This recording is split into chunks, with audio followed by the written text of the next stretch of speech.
ಅಖಾಡ weekend ಎಡಿಷನ್ಗೆ ಸ್ವಾಗತ. ನಾನು ಹರಿಪ್ರಸಾದ್. ಲೋಕಸಭೆ ಚುನಾವಣೆ ನಡೀತಾ ಇದೆ. ರಾಜಕೀಯ ಪಕ್ಷಗಳು ತಮ್ಮ ಅಭ್ಯರ್ಥಿಗಳನ್ನು ಘೋಷಣೆ ಮಾಡ್ತಾ ಇದ್ದಾರೆ. ಜನ ಕೂಡ ಬಹಳ ನಿರೀಕ್ಷೆಯಲ್ಲಿದ್ದರು.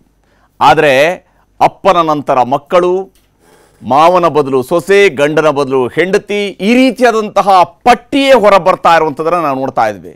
ಆ ಪಕ್ಷ ಈ ಪಕ್ಷ ಅನ್ನುವಂಥದ್ದು ಹೊರತಾಗಿಲ್ಲ. ಪರಿವಾರವಾದದ ವಿರುದ್ಧದ ಹೋರಾಟದವರು ಕೂಡ ಪರಿವಾರವಾದವನ್ನು ಎದುರಿಸ್ತಾ ಇದ್ದಾರೆ, ಆ ಆರೋಪವನ್ನು ಎದುರಿಸ್ತಾ ಇದ್ದಾರೆ. ಪರಿವಾರವಾದದ ಪ್ರತಿಪಾದಕರು ಅಂತ ಇರುವಂಥವರಂತೂ ಜನ ಇದನ್ನು ಸ್ವೀಕರಿಸಿದ್ದಾರೆ. ಹಾಗಾಗಿ ನಾವು ನಿಮ್ಮ ಮುಂದೆ ಇಡುವಂಥದ್ದು ಇಂಥದ್ದೇ ಲಿಸ್ಟ್ ಅನ್ನುವಂತಹ ಸ್ವರೂಪದಲ್ಲಿ ಮುಂದಕ್ಕೆ ಸಾಗ್ತಾ ಇರುವಂಥದ್ದು ಕಂಡು ಬರ್ತಾ ಇದೆ. ಇದರ ಬಗ್ಗೆನೇ ಇವತ್ತು ವಿಸ್ತೃತವಾದಂತಹ ಚರ್ಚೆ ನಡೆಸೋಣ. ಇದುವೇ ಇವತ್ತಿನ ಅಖಾಡ ವೀಕೆಂಡ್ ಎಡಿಷನ್. ಕುಟುಂಬ ರಾಜಕಾರಣ ಯಾವ ಸ್ವರೂಪದಲ್ಲಿ ಸಾಗುತ್ತೆ ಅನ್ನುವಂಥದ್ದಕ್ಕೆ ಬಹಳ ಬೆಸ್ಟ್ ಎಕ್ಸಾಂಪಲ್ ಆಗಿ ನಮ್ಮ ಕಣ್ಣ ಮುಂದೆ ಇರುವಂಥದ್ದು ಕಾಂಗ್ರೆಸ್ ಮತ್ತು ಬಿಜೆಪಿಯವರು ಘೋಷಣೆ ಮಾಡಿರುವಂತಹ ಟಿಕೆಟ್ಗಳು. ಯಾರ್ಯಾರಿಗೆ ಟಿಕೆಟ್ ನೀಡಲಾಗಿದೆ, ಎಂತೆಂಥವರನ್ನ ಅಭ್ಯರ್ಥಿಗಳಾಗಿ ಆಯ್ಕೆ ಮಾಡಿಕೊಂಡಿದ್ದಾರೆ. ವಿಶೇಷವಾಗಿ ಕಾಂಗ್ರೆಸ್ ಪಕ್ಷ ದೊಡ್ಡ ಸಂಖ್ಯೆಯಲ್ಲಿ ಮಾಡಿದೆ. ಬಿಜೆಪಿ ಕೂಡ ಸ್ವಲ್ಪ ಸ್ಯಾಂಪಲನ್ನು ಶುರು ಮಾಡಿರುವಂಥದ್ದು. ನಮ್ಮಿಂದಲೂ ನಾವೇನು ಕಡಿಮೆ ಇಲ್ಲ ಅನ್ನುವಂಥ ರೀತಿಯಲ್ಲಿ ಬಿಜೆಪಿ ಕೂಡ ನಡೆಸ್ತಾ ಇರುವಂಥದ್ದು ಕಂಡು ಬರ್ತಾ ಇದೆ. ಅವರ ಪಟ್ಟಿಗಳನ್ನು ಗಮನಿಸಿದಾಗ ಇದು ಗೋಚರ ಆಗುವಂಥದ್ದು. ಅದನ್ನು ಒಂದು ವರದಿಯನ್ನು ನಿಮಗೆ ಮೊದಲಿಗೆ ತೋರಿಸ್ತೀನಿ.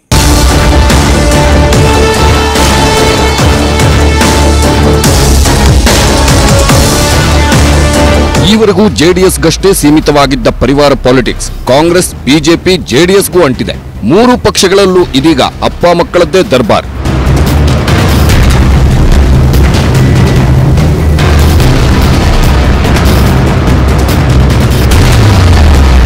ಲೋಕಸಭೆಗೆ ನಿಲ್ಲುವುದಕ್ಕೆ ಮನಸ್ಸು ಮಾಡದ ಸಚಿವ ಸತೀಶ್ ಜಾರಕಿಹೊಳಿ ಚಿಕ್ಕೋಡಿಯಿಂದ ತಮ್ಮ ಮಗಳು ಪ್ರಿಯಾಂಕಾಗೆ ಟಿಕೆಟ್ ಗಳಿಸಿಕೊಂಡಿದ್ದಾರೆ. ಅಪ್ಪ ಮಗಳು ಈಗಾಗಲೇ ಕ್ಯಾಂಪೇನ್ ಮಾಡುತ್ತಿದ್ದಾರೆ. ಇನ್ನು ಬೆಳಗಾವಿಯಲ್ಲಿ ಸಚಿವೆ ಲಕ್ಷ್ಮೀ ಹೆಬ್ಬಾಳ್ಕರ್ ಮಗ ಮೃಣಾಲ್ ಹೆಬ್ಬಾಳ್ಕರ್ಗೆ ಟಿಕೆಟ್ ಸಿಕ್ಕಿದೆ. ಅಮ್ಮನೊಂದಿಗೆ ಈಗಾಗಲೇ ಪ್ರಚಾರ ಮಾಡುತ್ತಿದ್ದಾರೆ ಮೃಣಾಲ್. ಮೊದಲನೇದಾಗಿ ಬೆಳಗಾವಿ ಜಿಲ್ಲೆಯ ಎಲ್ಲ ನಮ್ಮ ಪಕ್ಷದ ಮುಖಂಡರು ಪ್ರತಿಯೊಬ್ಬರು ಕೂಡ ಯುವಕರಿಗೆ ಈ ಬಾರಿ ಅವಕಾಶ ಮಾಡಿಕೊಡ್ಬೇಕು ಅಂತ ಹೆಸರನ್ನ ಪ್ರಸ್ತಾವನೆ ಮಾಡಿದ್ರು. ಅದೇ ರೀತಿ ಅವರು ನಮ್ಮ ಪಕ್ಷ ನಮ್ಮ ಮೇಲೆ ಇಟ್ಟು ಏನು ಯುವಕರಿಗೆ ಟಿಕೆಟ್ ಅನ್ನ ಘೋಷಣೆ ಮಾಡಿದ್ದಾರೆ. ಬೆಳಗಾವಿಯಿಂದ ಆಗಲಿ ಚಿಕ್ಕೋಡಿಯಿಂದಾಗಲಿ ಎರಡೂ ಅಭ್ಯರ್ಥಿಗಳನ್ನ ಗೆಲ್ಲಿಸಿಕೊಂಡು ಬರುವಂತ ಕೆಲಸ ಮಾಡಿ. ಇನ್ನೊಂದು ಕಡೆ ಬೀದರ್ನಲ್ಲಿ ಅರಣ್ಯ ಸಚಿವ ಈಶ್ವರ್ ಖಂಡ್ರೆ ಮಗ ಸಾಗರ್ ಖಂಡ್ರೆಗೆ ಟಿಕೆಟ್ ಪಡೆದು ಬೀದರ್ಗೆ ಬಂದ ಸಾಗರ್ ಖಂಡ್ರೆಗೆ ಕಾರ್ಯಕರ್ತರು ಬೆಂಬಲಿಗರಿಂದ ಅದ್ದೂರಿ ಸ್ವಾಗತ.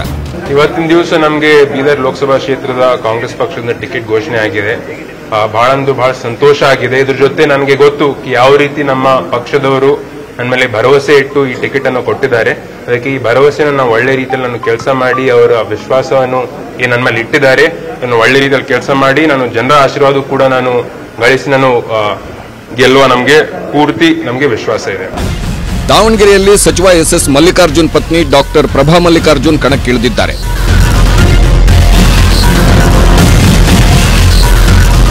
ಬಾಗಲಕೋಟೆಯಲ್ಲಿ ಸಚಿವ ಶಿವಾನಂದ ಪಾಟೀಲ್ ಮಗಳು ಸಂಯುಕ್ತ ಪಾಟೀಲ್ ಫೈನಲ್ ಆಗಿದೆ. ಖುಷಿ ಆಗಿದೆ. ಲೈಕ್ ಎವ್ರಿ ಅದರ್ ಕ್ಯಾಂಡಿಡೇಟ್ ನನಗೆ ಒಂದು ಅವಕಾಶ ಕೊಟ್ಟಿದೆ ಪಾರ್ಟಿ ಅದರ ಒಂದು ತತ್ವ ಸಿದ್ಧಾಂತಗಳಿಗೋಸ್ಕರ ಹೋರಾಟ ಮಾಡೋಕ್ಕೆ ಅಂತ ನಂಗೆ ತುಂಬಾ ಖುಷಿ ಆಗಿದೆ. ಆದರೆ ನನ್ನ ಹೆಗಲ ಮೇಲೆ ಒಂದು ದೊಡ್ಡ ಜವಾಬ್ದಾರಿನೂ ಇದೆ. ಈ ಪಾರ್ಟಿ ನನಗೆ ಕೊಟ್ಟಿರೋದು ಅದನ್ನು ನನ್ನ ಸಮರ್ಥವಾಗಿ ನಿಭಾಯಿಸ್ತೀನಿ ಅನ್ನೋ ನಂಬಿಕೆ ನನಗಿದೆ. ಎಲ್ಲ ನಮ್ಮ ನಾಯಕರ ಒಂದು ಸಾಮೂಹಿಕ ಒಂದು ಬೆನ್ನೆಲುಬಲ್ಲಿ ನಾವು ಎಲ್ಲರೂ ಕೂಡ ಅಕ್ಕನ ಹಿಡ್ಕೊಂಡು ನಾವೆಲ್ಲರೂ ಕೂಡ ಆಕಾಂಕ್ಷಿಗಳಾಗಿರ್ಲಿ, ಅವರಾಗಿರ್ಲಿ ಅಥವಾ ಅಜಯ್ ಸರ್ನಾಯಕ್ ಸರ್ ಆಗಿರ್ಲಿ, ಎಲ್ಲರೂ ಕೂಡ ನಾವು ಒಗ್ಗಟ್ಟಾಗಿ ಎಲೆಕ್ಷನ್ ಫೇಸ್ ಮಾಡ್ತೀವಿ ಅನ್ನೋದು ನನ್ನ ನಂಬಿಕೆ ಇದೆ ಸರ್. ಬೆಂಗಳೂರಿನ ಪ್ರಭಾವಿ ಸಚಿವ ರಾಮಲಿಂಗಾರೆಡ್ಡಿ ಅವರ ಮಗಳು ಸೌಮ್ಯ ರೆಡ್ಡಿ ಬೆಂಗಳೂರು ದಕ್ಷಿಣದಿಂದ ನಿಲ್ತಿದ್ದಾರೆ. ನೋಡಿ, ಇದು ಬಿಜೆಪಿ ಕೋಟೆ ಆ ಕೋಟೆ ಅಂತೇನಿಲ್ಲ.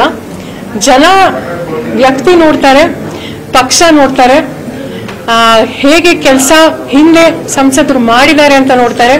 ಜನರ ಜೊತೆ ಸ್ಪಂದಿಸಿದಾರ ಇಲ್ವಾ, ನಮ್ಮ ಕನ್ನಡಿಗರ ಪರವಾಗಿ ಧ್ವನಿ ಎತ್ತಿದಾರ ಇಲ್ವಾ, ನೀನೇ ಬರಬೇಕು, ನಿನಗೆ ಆಶೀರ್ವಾದ ಮಾಡ್ತೀವಿ ಅಂತ ಎಲ್ಲಿ ಹೋದ್ರೂ ಸಹ ಜನರು ನನಗೆ ಹೇಳ್ತಿದ್ದಾರೆ. ಸೊ ನಾನು ಸಹ ಎಲ್ರಿಗೂ ನಾನು ಅದೇ ಮನವಿ ಮಾಡ್ತೀನಿ. ಇನ್ನು ಕಲಬುರಗಿಯಲ್ಲಿ ಮಲ್ಲಿಕಾರ್ಜುನ್ ಖರ್ಗೆ ಅಳಿಯ ರಾಧಾಕೃಷ್ಣ ದೊಡ್ಡಮನಿ, ಶಿವಮೊಗ್ಗದಲ್ಲಿ ಮಾಜಿ ಸಿಎಂ ಬಂಗಾರಪ್ಪ ಮಗಳು ಗೀತಾ ಶಿವರಾಜ್ ಕುಮಾರ್, ಬೆಂಗಳೂರು ಗ್ರಾಮಾಂತರದಲ್ಲಿ ಡಿಕೆ ಸುರೇಶ್, ಬೆಂಗಳೂರು ಕೇಂದ್ರದಲ್ಲಿ ಮಾಜಿ ಸಚಿವ ರೆಹಮಾನ್ ಖಾನ್ ಮಗ ಮನ್ಸೂರ್ ಅಲಿ ಖಾನ್ ಕಣದಲ್ಲಿದ್ದಾರೆ. ಅಂತೆಯೇ ಬಿಜೆಪಿಯಲ್ಲಿ ಫ್ಯಾಮಿಲಿ ಪಾಲಿಟಿಕ್ಸ್ನದ್ದೇ ದರ್ಬಾರ್. ಶಿವಮೊಗ್ಗದಲ್ಲಿ ಯಡಿಯೂರಪ್ಪ ಮಗ ಬಿವೈ ರಾಘವೇಂದ್ರ, ಚಿಕ್ಕೋಡಿಯಿಂದ ಬಿಜೆಪಿ ಮಾಜಿ ಸಚಿವೆ ಶಶಿಕಲಾ ಜೊಲ್ಲೆ ಪತಿ ಅಣ್ಣಾಸಾಹೇಬ್ ಜೊಲ್ಲೆ, ದಾವಣಗೆರೆಯಿಂದ ಹಾಲಿ ಸಂಸದ ಜಿಎಂ ಸಿದ್ದೇಶ್ವರ್ ಪತ್ನಿ ಗಾಯತ್ರಿ ಸಿದ್ದೇಶ್ವರ್, ಬೆಂಗಳೂರು ಗ್ರಾಮಾಂತರದಿಂದ ಮಾಜಿ ಪ್ರಧಾನಿ ದೇವೇಗೌಡರ ಅಳಿಯ ಡಾಕ್ಟರ್ ಸಿಎನ್ ಮಂಜುನಾಥ್ ಕಣದಲ್ಲಿದ್ದಾರೆ. ಈ ಚುನಾವಣೆ ಬರೋದು ಹೋಗೋದು ಸಹಜ. ಒಂದು ಆರೋಗ್ಯಕರ ಸ್ಪರ್ಧೆ ಆಗಬೇಕು, ಯಾವಾಗಲೂ ಅಷ್ಟೇ ಆರೋಗ್ಯಕರ ಸ್ಪರ್ಧೆ ಆಗಬೇಕು. ಮತದಾರರಿಗೆ ಬಿಟ್ಟಂತಹ ಅದು ಚಾಯ್ಸ್. ಅದು ಅವರು ಯಾವುದೇ ಪಕ್ಷಕ್ಕೆ ವೋಟ್ ಮಾಡತಕ್ಕಂಥ ಸ್ವತಂತ್ರ ಅವ್ರಿಗಿದೆ. ಬಟ್ ಇವೆಲ್ಲ ಸ್ಪರ್ಧೆ ಯಾವಾಗಲೂ ಆರೋಗ್ಯಕರವಾಗಿರಬೇಕು. ಈ ಪ್ರಜಾತಂತ್ರ ವ್ಯವಸ್ಥೆಗೆ ಒಂದು ಅದರ ನಿಜವಾದ ಒಂದು ಅರ್ಥ ಇರಬೇಕು. ಶಿವಮೊಗ್ಗದಲ್ಲಿ ಯಡಿಯೂರಪ್ಪ ಕುಟುಂಬದ ವಿರುದ್ಧ ಈಶ್ವರಪ್ಪ ಈಗಾಗಲೇ ದನಿ ಎತ್ತಿದ್ದಾರೆ. ಇದೀಗ ಈಶ್ವರಪ್ಪ ಬೆಂಬಲಿಗರು ಯಡಿಯೂರಪ್ಪ ವಿರುದ್ಧ ವಿಭಿನ್ನ ಪೋಸ್ಟರ್ ಹರಿಬಿಟ್ಟು ಟೀಕೆ ಮಾಡುತ್ತಿದ್ದಾರೆ.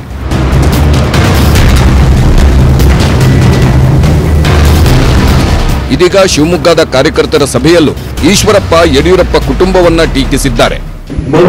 ನರೇಂದ್ರ ಮೋದಿ ಅವರು ಹೇಳ್ತಿದ್ದಾರಲ್ಲ, ಒಂದು ಕುಟುಂಬದ ಹಿಡಿತದಲ್ಲಿ ಪಕ್ಷ ಇರಬಾರದು.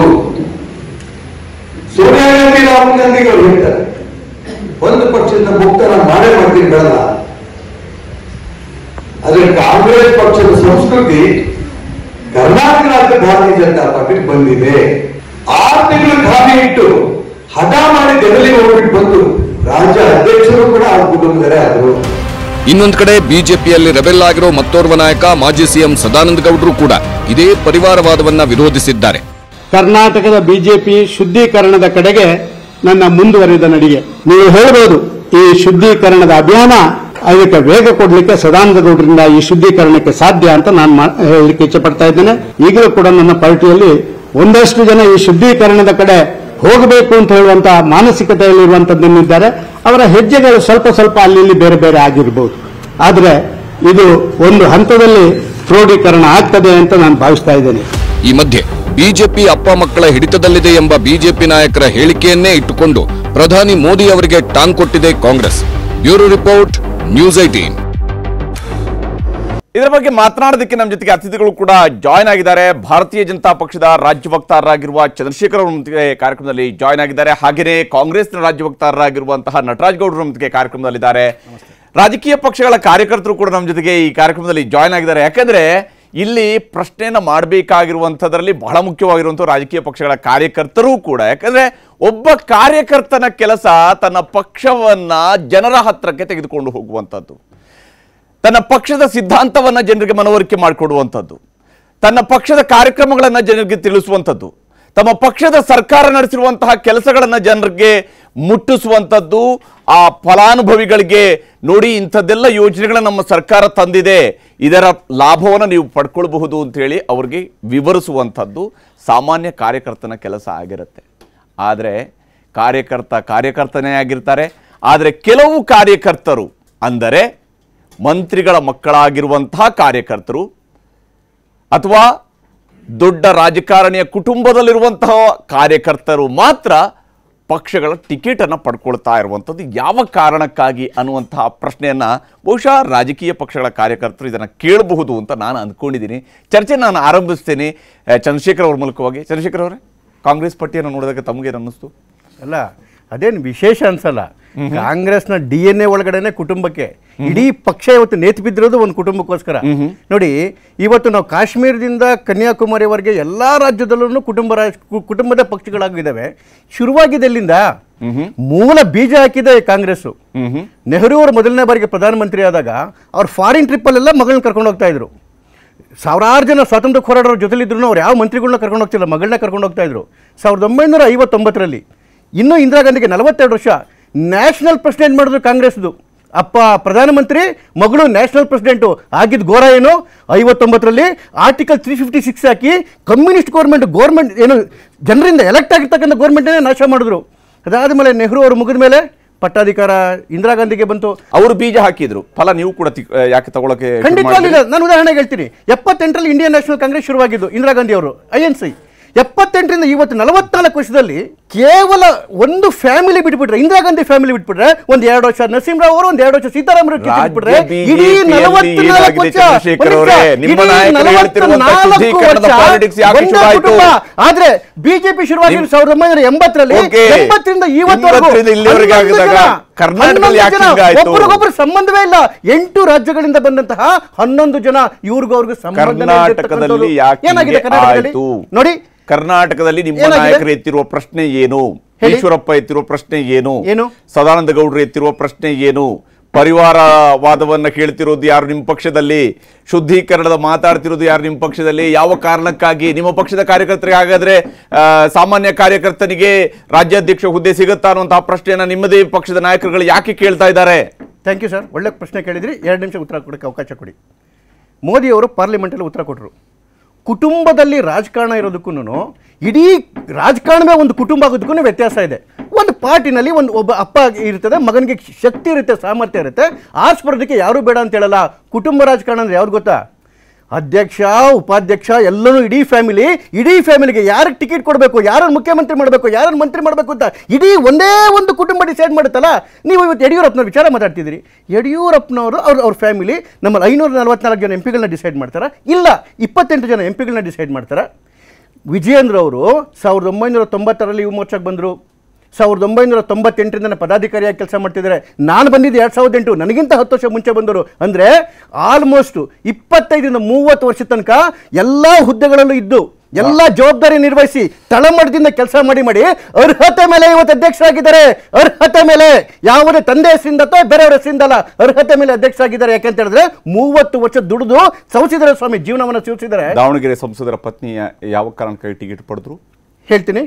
ಎಸ್, ನಾನು ಹೇಳ್ತಾ ಇರೋದೇನೆ, ಇಡೀ ಒಂದು ಕುಟುಂಬದ ಕೈಯಲ್ಲಿ ಇಡೀ ರಾಜಕಾರಣ ಇದೆಯಾ? ಇಲ್ಲ. ಸಿದ್ದೇಶ್ವರ ಅವ್ರದ್ದು ಫ್ಯಾಮಿಲಿ ಎಲ್ಲಿಗೆ ಬಂದು ನಿಂತಿದೆ? ಕೇವಲ ಒಂದು ಕ್ಷೇತ್ರ ಕಷ್ಟನೇ ಬಂದು ನಿಂತಿದೆ ಬಿಟ್ಟರೆ ಪಕ್ಕದ ಕ್ಷೇತ್ರದಲ್ಲಿ ಟಿಕೆಟ್ ಕೊಡಲಿಕ್ಕಾಗುತ್ತಾ? ಅವರು ಸಾಧ್ಯವೇ ಇಲ್ಲ. ಹಾಗಾಗಿ ನೋಡಿ, ಸಾಮರ್ಥ್ಯ ಇದ್ದಾಗ ಪ್ರತಿಯೊಬ್ಬರಿಗೂ ಸಾಮರ್ಥ್ಯ ಇರುತ್ತೆ. ಈಗ ಅವರಿಗೆ ಟಿಕೆಟ್ ಕೊಡ್ತಾರ? ನಟರಾಜ್ ಗೌಡ್ರೆ, ಈಗ ನಿಮ್ಮ ಪಕ್ಷ ಓಕೆ, ಅವರು ಕಾಂಗ್ರೆಸ್ ಪಕ್ಷದ ಪಟ್ಟಿಯನ್ನು ನಾನು ಅವ್ರ ಜೊತೆ ಕೇಳಿದೆ. ನೀವು ಬಿಜೆಪಿ ಪಟ್ಟಿಯನ್ನು ಹೆಂಗೆ ನೋಡ್ತೀರಿ? ಈಗ ನೋಡಿ, ಕಾಂಗ್ರೆಸ್ ಅಲ್ಲಿ ಆ ಪಟ್ಟಿ ಇದೆ, ಮುಂಚೆನೂ ಪಟ್ಟಿ ಇತ್ತು, ಇವತ್ತು ಇದೆ, ಮುಂದೆನೂ ಇರುತ್ತೆ. ಯಾಕಂದ್ರೆ ಅವರು ಅಷ್ಟೇ ಸ್ವಂತ ಸಾಮರ್ಥ್ಯದ ಮೇಲೆ ಜನರ ವಿಶ್ವಾಸವನ್ನ ಗಳಿಸಿ, ಜನರ ನಂಬಿಕೆಯನ್ನ ಗಳಿಸಿ, ಅವರಿಂದ ಮತ ಹಾಕಿಸ್ಕೊಂಡು ಚುನಾವಣೆ ಗೆದ್ದು ಬರ್ತಾರೆ ಹೊರತು ಯಾರು ಜನರ ವಿಶ್ವಾಸವನ್ನು ಗಳಿಸ್ಕೊಳ್ಳಲ್ಲ ಅವ್ರು ಮುಂದೆ ಚುನಾವಣೆ ಸೋಲ್ತಾರೆ. ಇದೇ ನಡ್ಕೊಂಡ್ ಬರ್ತಾ ಇರ್ತಕ್ಕಂಥದ್ದು. JDS ಅಲ್ಲೂ ಅದೇ, ನಾವೇನು JDS ಯಾವುದು ಟೀಕೆ ಮಾಡ್ತಾ ಇಲ್ಲ ನಾವು. ಬಿಜೆಪಿ ಮಾತ್ರ ಕಾಂಗ್ರೆಸ್ನ JDSನ ಟೀಕೆ ಮಾಡ್ತಾ ಇತ್ತು. ಇವತ್ತೇನಾಗಿದೆ ಅಲ್ಲಿ? ಜೈ ಶಾ ಏನು UPSC ಬರೆದ್ಬಿಟ್ಟು ಅವರೇನು BCCI ಅಧ್ಯಕ್ಷರಾದ್ರ, KPSC ಬರೆದ ಅಧ್ಯಕ್ಷರಾದ್ರ? ಅವ್ರು ಯಾವ ಅರ್ಹತೆ ಇಟ್ಕೊಂಡಿದ್ರು, ಯಾವ ಆಟ ಆಡಿ ದೇಶಕ್ಕೆ ಟ್ರೋಫಿ ತಗೊಂಡ್ಬಂದಿದ್ರು, ಅವ್ರನ್ನ ಅಧ್ಯಕ್ಷರು ಮಾಡಿದ್ರು. ಯಾಕೆ? ಅಮಿತ್ ಶಾ ಮಗ ಅಂತ ಹೇಳಿ. ರಾಜನಾಥ್ ಸಿಂಗ್ ಮಗ MLA ಆಗಿಲ್ವಾ? ಅಲ್ಲ, ಎಷ್ಟು ಜನ ಬಿಜೆಪಿಯ ರಾಷ್ಟ್ರೀಯ ಎಲ್ಲ ನಾಯಕರ ಮಕ್ಕಳೆಲ್ಲ ರಾಜಕಾರಣದಲ್ಲಿಲ್ವಾ ಇವಾಗ? ಇಲ್ಲಿ ರಾಜ್ಯದಲ್ಲಿ ಬಂದರೆ ಯಡಿಯೂರಪ್ಪನವ್ರ ಮಗ ಒಬ್ಬರು MP, ಒಬ್ರು MLA ಆಗಿಲ್ವಾ? ನಮಗೇನಾದ್ರು ತಕರಾರಿಲ್ಲ, ನಾವು ಅವ್ರು ಆಗಬಾರ್ದು ಅಂತ ಹೇಳಿಲ್ಲ, ಅವ್ರ ಟೀಕೆನ ನಾವು ಆ ವಿಷಯದಲ್ಲಿ ಮಾಡ್ತಾ ಇಲ್ಲ. ಆದರೆ BJP ಮಾಡ್ತಾ ಇತ್ತು. ಇವತ್ತು BJPಗೆ ಹುರುಳಾಗಿದೆ. ಈಶ್ವರಪ್ಪ ಹೇಳ್ತಾರೆ, ನನ್ನ ಮಗನ ಟಿಕೆಟ್ ಕೊಡಲಿಲ್ಲ, ನಿಮ್ಮ ಮಕ್ಳಿಗೆ ಮಾತ್ರ ಟಿಕೆಟ್ ಕೊಟ್ಕೊಂಡ್ರಿ. ಸೋಮಣ್ಣ ಹೇಳ್ತಾರೆ, ನನ್ನ ಮಗನ ಟಿಕೆಟ್ ಕೊಡಲಿಲ್ಲ, ನಿಮ್ಮ ಮಕ್ಳಿಗೆ ಮಾತ್ರ ಟಿಕೆಟ್ ಕೊಟ್ಕೊಂಡ್ರಿ. ನಿಮ್ಮದು ಜಾತಿ ರಾಜಕಾರಣ, ಆಮೇಲೆ ಏನು ಕುಟುಂಬ ರಾಜಕಾರಣ ಇವಾಗ ಬಂದಿದೆ ಬಿಜೆಪಿನಲ್ಲಿ ಅಂತ. ಆಮೇಲೆ ಕತ್ತು ಇಸ್ಕೋ ಅಂತ ಕೆಲಸ ಮಾಡ್ತಾ ಇದ್ದಾರೆ. ಇದನ್ನು ನಾವು ಕಪಿ ಮುಷ್ಟಿಯಿಂದ ಬಿಡಿಸ್ಬೇಕು ಅಂತ ಈಶ್ವರಪ್ಪ ಹೇಳ್ತಾರೆ. ಆಮೇಲೆ ಸದಾನಂದ ಗೌಡ ಹೇಳ್ತಾರೆ, ಜಾತಿ ರಾಜಕಾರಣ ಮತ್ತೆ ಕುಟುಂಬ ರಾಜಕಾರಣ ಬಿಜೆಪಿಲಿ ಇದೆ, ಅದನ್ನ ಬಿಡುಗಡೆ ಮಾಡಿಸಬೇಕು ಅಂತ ಸದಾನಂದ ಗೌಡ ಹೇಳ್ತಾರೆ. ಅವ್ರ ಮೇಲೆ ಅವ್ರು ಟೀಕೆ ಮಾಡ್ಕೊಂತಾರೆ, ನಾವಲ್ಲ. ಬಿಜೆಪಿ ಓಕೆ, ಅವ್ರ ಮೇಲೆ ಅವ್ರು ಟೀಕೆ ಮಾಡ್ಕೊಳ್ತಾರೆ. ಓಕೆ, ನೀವು ಸಮರ್ಥನೆ ಮಾಡ್ಕೊಳ್ತೀರಲ್ಲ ನಿಮ್ಮ ಪಕ್ಷದ ಒಳಗಡೆ ನಡೀತಿರುವಂತ ಬೆಳವಣಿಗೆಯನ್ನ ನಿಮ್ಮ ಪಕ್ಷದಲ್ಲಿ ಮಾಡ್ತಿರೋದು. ನೀವೇನ್ ಹೇಳ್ತೀರಿ?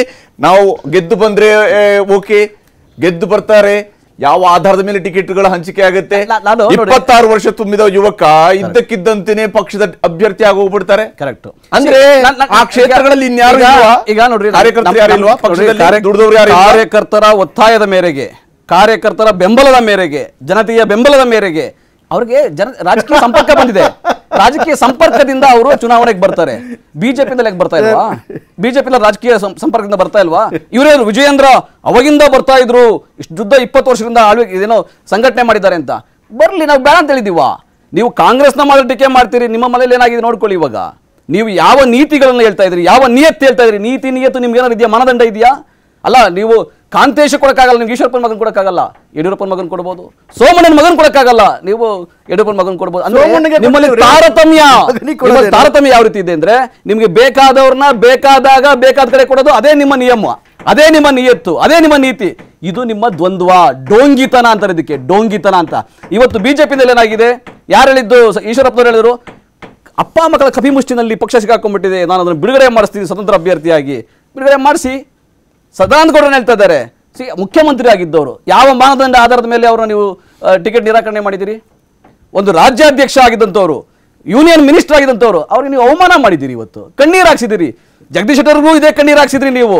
ಬೊಮ್ಮಾಯಿ ಅವ್ರನ್ನು ಕೂಡ ನೀವು ಹಿಂಗೆ ಕಡೆಗಣಿಸಿದ್ರಿ. ಇವಾಗ ಏನೋ MP ಟಿಕೆಟ್ ಕೊಟ್ಬಿಟ್ಟಿದ್ದೀರಿ, ಯಾರನ್ನ ಕಟ್ ಮಾಡಬೇಕಾಗಿತ್ತು ಅದಕ್ಕೆ ಕೊಟ್ಟಿದ್ದೀರಿ.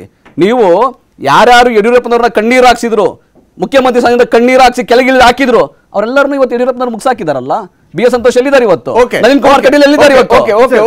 ಆದ್ರೆ ಓಕೆ, ನೀವು ಅವಾಗ ಹೇಳಿದ್ರಿ ಯುವ ಮೋರ್ಚಾದಿಂದ ಬಂದ್ರು, ರಾಜ್ಯ ಸಂಘಟನೆಯಲ್ಲಿದ್ರು, ಈ ರೀತಿಯಾಗಿ ಪಟ್ಟಿಯನ್ನು ಕೊಡ್ತೀರಿ. ಇಂಥವ್ರು ಎಷ್ಟು ಜನ ಬಿಜೆಪಿ ಪಟ್ಟಿಯನ್ನು ಕೊಡಬಹುದು? ಖಂಡಿತ ಆದರೆ ಯಡಿಯೂರಪ್ಪನವರ ಮಗ ಅನ್ನೋ ಕಾರಣಕ್ಕಾಗಿ ತಾನೇ ಅವರು ರಾಜ್ಯಾಧ್ಯಕ್ಷ ಆಗಿರೋದು.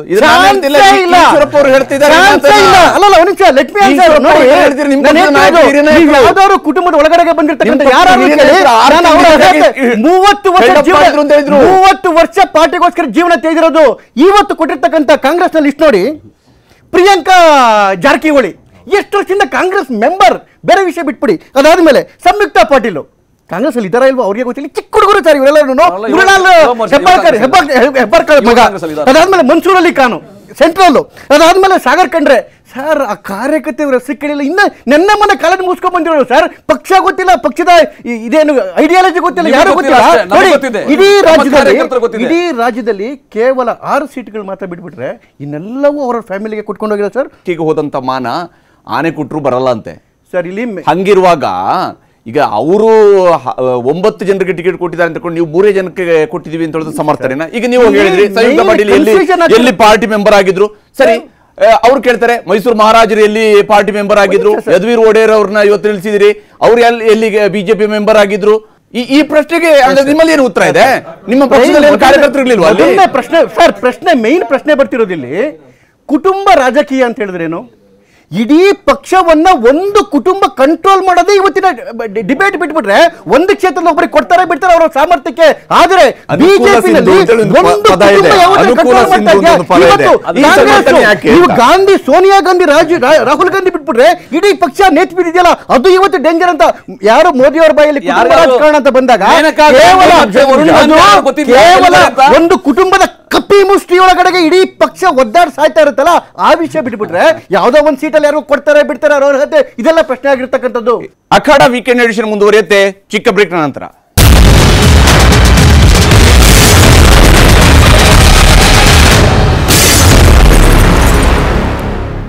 ಕನ್ನಡಿಗರ ಮೆಚ್ಚಿನ ನಿಮ್ಮ ನ್ಯೂಸ್ 18 ಕನ್ನಡ ಈಗ ವಾಟ್ಸ್ಆಪ್ನಲ್ಲಿಯೂ ಲಭ್ಯ.